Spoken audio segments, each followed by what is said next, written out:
with continuation to the video lecture 2. Here we can have the examples of re-entrained corners with projections and total length of the buildings. As we have discussed that projection and total length of the building should not be greater than the ratio of the projection, and length of the building should not be less than 0.15. If it is less than 0.15, it is not lying with the re-entrained corners, then it is considered to be safe. If it is lying more than 0.15, then that is considered to be 15% to 20%. Considered to be re-entrained corners.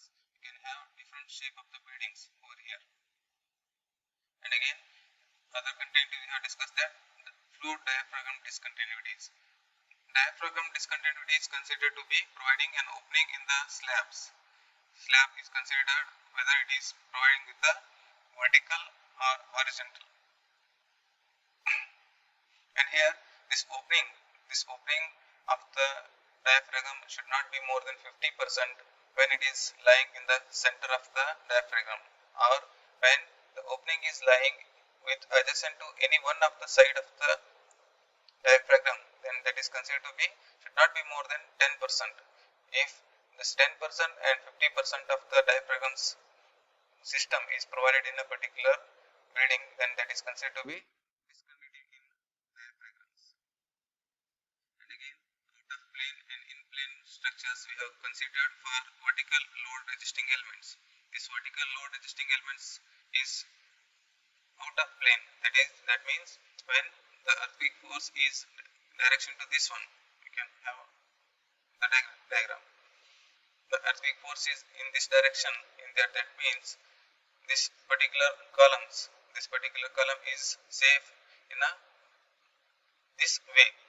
That is considered to be here. We can have this column and the force is in this direction. Then this will be safe. It is lying in this direction.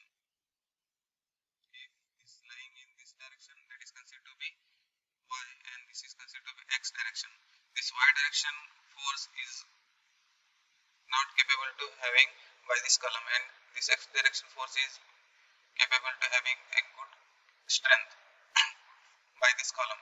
That means the direction of the force is also a factor to be considered. That is what out of plane and in plane. Out of plane is nothing but here this is out of plane and this is in plane. In plane is nothing but when the length of the force or length of the member is lying with the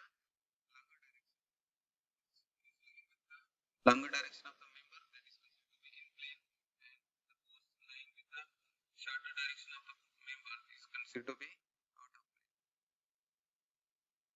And here again we have elements called shear walls, and here shear walls is also provided in a particular planes to have the same against lateral loads.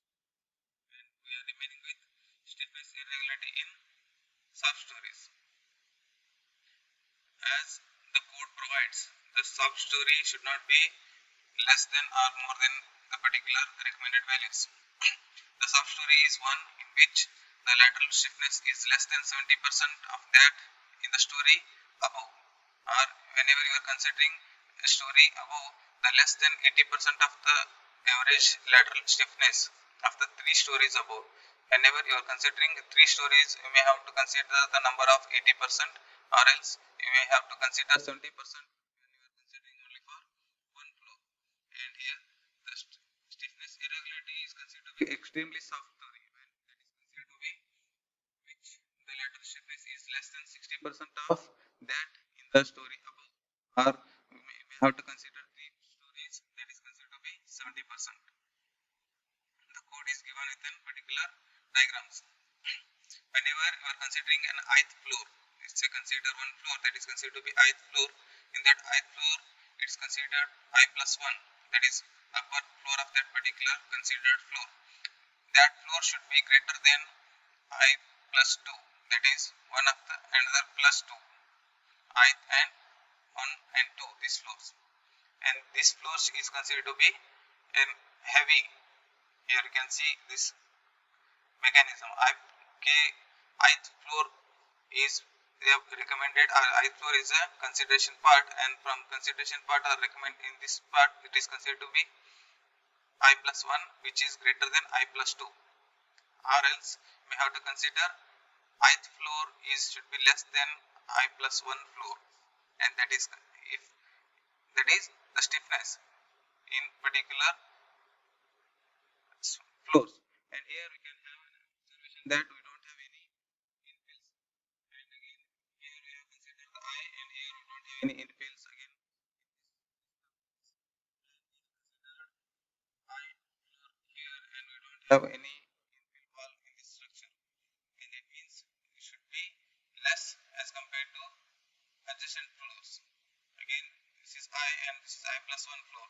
This I is less than this I plus 1. That means the stiffness of this floor is greater than this one. And again, the stiffness of this floor is less and compared to this and this one, adjacent floors. That is what we have discussed, that stiffness. And this stiffness is considered to provide or to consider 70% whenever you are considering one floor, and 80% is considered whenever you are providing 3 floors. And again, this 70 and 80 is reduced to 60 and 70, and that means that floor is considered to be very soft story, that is extremely soft story.